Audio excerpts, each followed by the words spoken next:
உலகம் முழுவதும் உள்ள சன்லைஃப் தொலைக்காட்சி நேயர்களே, உங்கள் அனைவருக்கும் வணக்கம். இது நாட்டு மருத்துவம், நலம் தரும் மருத்துவம், பக்க விளைவுகள் இல்லாத, பணச்செலவு இல்லாத பாதுகாப்பான மருத்துவம். எளிய மருந்துகளை அன்றாடம் ஒவ்வொன்றாக நாம் பார்த்து பழகி பயன்பெற்று வருகின்றோம்.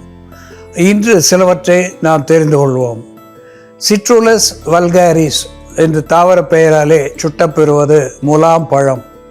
கோடை காலத்திலே வறட்சியை போக்குகின்ற ஒரு நல்ல கனியாக இந்த முலாம் பழம் விளங்குகிறது.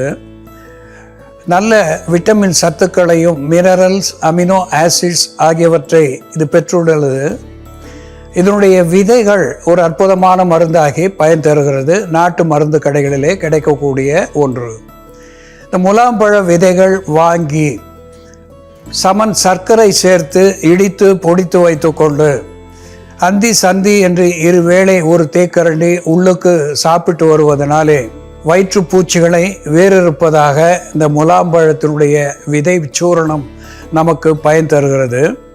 அது மட்டுமல்லாமல் சிறுநீர் தாரையிலே ஏற்படுகின்ற எரிச்சல், த பர்னிங் மிக்சுரேஷன் என்று சொல்லக்கூடிய எரிச்சலை போக்குகிறது.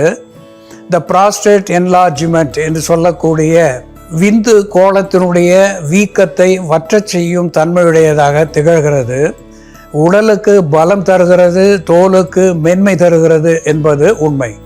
கறிவேப்பிலையினுடைய ஈர்க்கு, கறிவேப்பிலையை நாம் சமையலுக்கு பயன்படுத்தி கொண்டு அதனுடைய இளம் குச்சிகளை நாம் எரிந்து விடுகின்றோம். இந்த கறிவேப்பிலையினுடைய ஈர்க்கோடு அதே போல முருங்கை கீரையை பயன்படுத்தி கொண்டு அதனுடைய குச்சிகளையும் நாம் எரிந்து விடுவோம். முருங்கையினுடைய ஈர்க்கு எடுத்து, முருங்கை ஈர்க்கு, கறிவேப்பிலை ஈர்க்கு, இவை இரண்டையும் சம அளவு எடுத்து பொடித்து நீரில் இட்டு காய்ச்சி சிறிது பனங்கற்கண்டு சேர்த்து பருகி வருகின்ற பொழுது இது ஒரு ஹெல்மின்திக் என்கின்ற வகையிலே பெரியவர்கள் ஆனாலும் சரி, சிறு குழந்தைகள் ஆனாலும் சரி, வயிற்றிலே இருக்கின்ற pinworm, the roundworm, tapeworm, ascariasis என்கின்ற மண்புழு இவற்றையெல்லாம் போக்கக்கூடிய ஒரு அற்புதமான ஹெல்மின்திக் என்கின்ற பூச்சிக்கொல்லியாக இது விளங்கும். அது மட்டுமல்லாமல் வயிற்று வாயுவை கண்டிக்கக்கூடிய ஒன்றாக, பசியை தூண்டக்கூடிய ஒன்றாக, உடலில் தேங்கி நிற்கின்ற நீரை வெளித்தள்ளக்கூடிய ஒன்றாக இந்த முருங்கை ஈர்க்கு, கறிவேப்பிலை ஈர்க்கு விளங்கும் என்பதிலே ஐயமில்லை.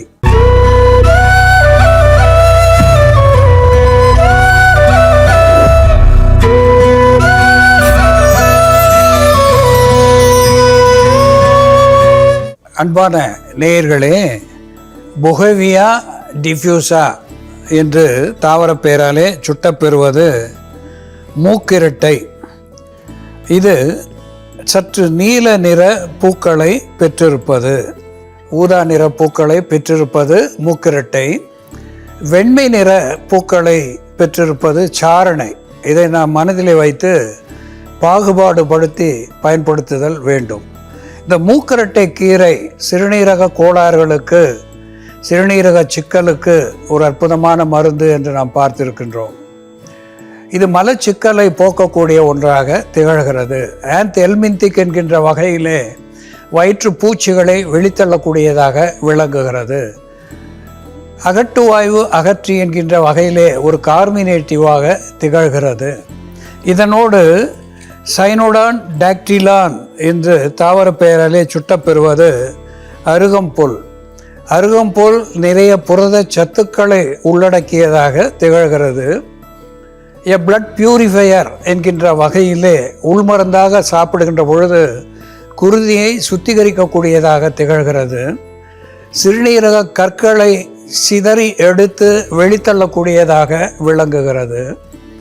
சிறுநீரை பெருக்கக்கூடிய ஒரு டையூரிட்டிக்காகவும் திகழ்கிறது. அலர்ஜி என்கின்ற ஒவ்வாமையை போக்கக்கூடிய உள்மருந்தாகவும் மேல் மருந்தாகவும் இந்த அருகம்புல் பயன் தருகிறது. ஸ்டிப்டிக் ஹெமோஸ்டேட்டிக் என்கின்ற வகையிலே குருதியை கட்டுப்படுத்தக்கூடிய, கெட்டிப்படுத்தக்கூடிய தன்மை உடையது என்பதனாலே இந்த அருகம்புல்லை அரைத்து வெட்டுக்காயங்கள், அடிப்பட்ட காயங்கள், இரத்த காயங்கள், மூக்கிலே குருதி கசிதல் இவற்றிற்கு மேலே சாறு விடுவதனாலேயோ அல்லது இதனுடைய விழுதை மேலே வைப்பதனாலேயோ காயங்கள் அற்றுப்போகிறது, குருதி வடிவது நின்று போகிறது. இதனோடு மிளகு சேர்ந்து எப்படி மருந்தாகிறது, என்னென்ன பயன்களை தருகிறது என்று செயல்முறையிலே பார்ப்போம் வாருங்கள்.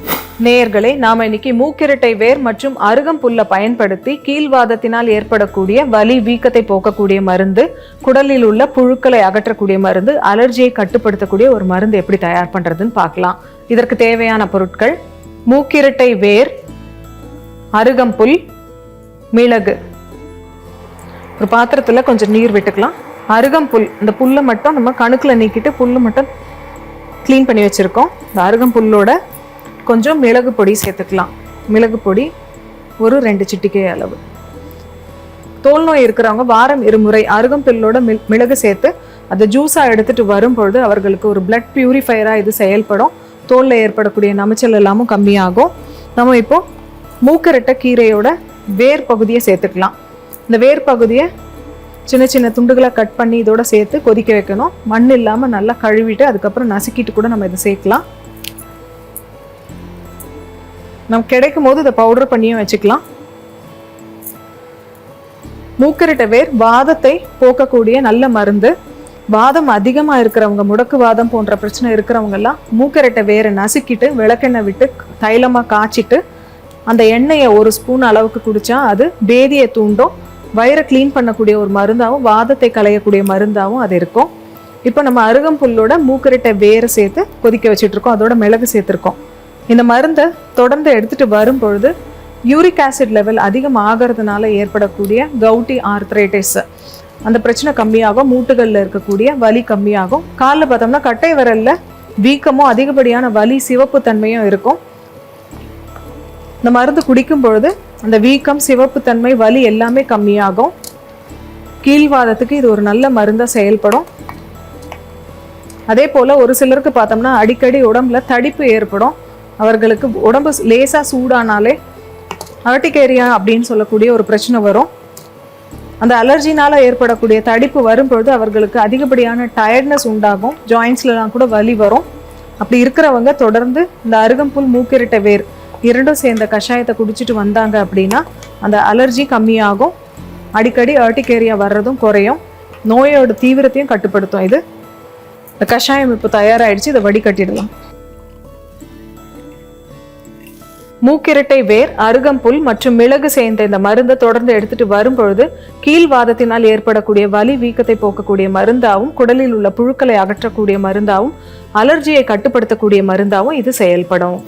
அன்பான நேயர்களே, அருகம்புல் குருதியை சுத்திகரிக்கும் தன்மையுடையது, உடலுக்கு குளிர்ச்சி தருகின்ற நலமுடையது, சிறுநீரகத்தை வெளித்தள்ளுகின்ற சிறுநீரக கற்களை கரைக்கின்ற வலிமை உடையது என்பதை நாம் மறத்தல் ஆகாது.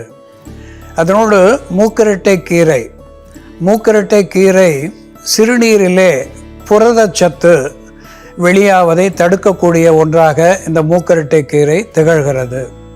இந்த மூக்கிரட்டை அருகம்புல்லோடு மிளகு சேருகின்ற பொழுது மிளகு ஒரு ஆன்டிடோட் என்கின்ற வகையிலே விஷ நீக்கியாக பயன் தருகிறது. ஆன்டி ஆக்சிடென்ட் என்கின்ற நிலையிலே நோய் வாராது தடுக்கின்ற, குறிப்பாக புற்று வாராமல் தடுக்கின்ற ஒன்றாக திகழ்கிறது. ஒரு ஸ்டிமுலண்ட் என்கின்ற நிலையிலே உடன் சேருகின்ற மருத்துவத்தினுடைய தன்மையை தூண்டுவது மட்டுமல்லாமல் இது தனிப்பட்ட வகையிலே உள் உறுப்புகளை தூண்டக்கூடிய ஒன்றாக ஒரு ஸ்டிமுலண்ட் என்கின்ற நிலையிலே பயன் தருகிறது.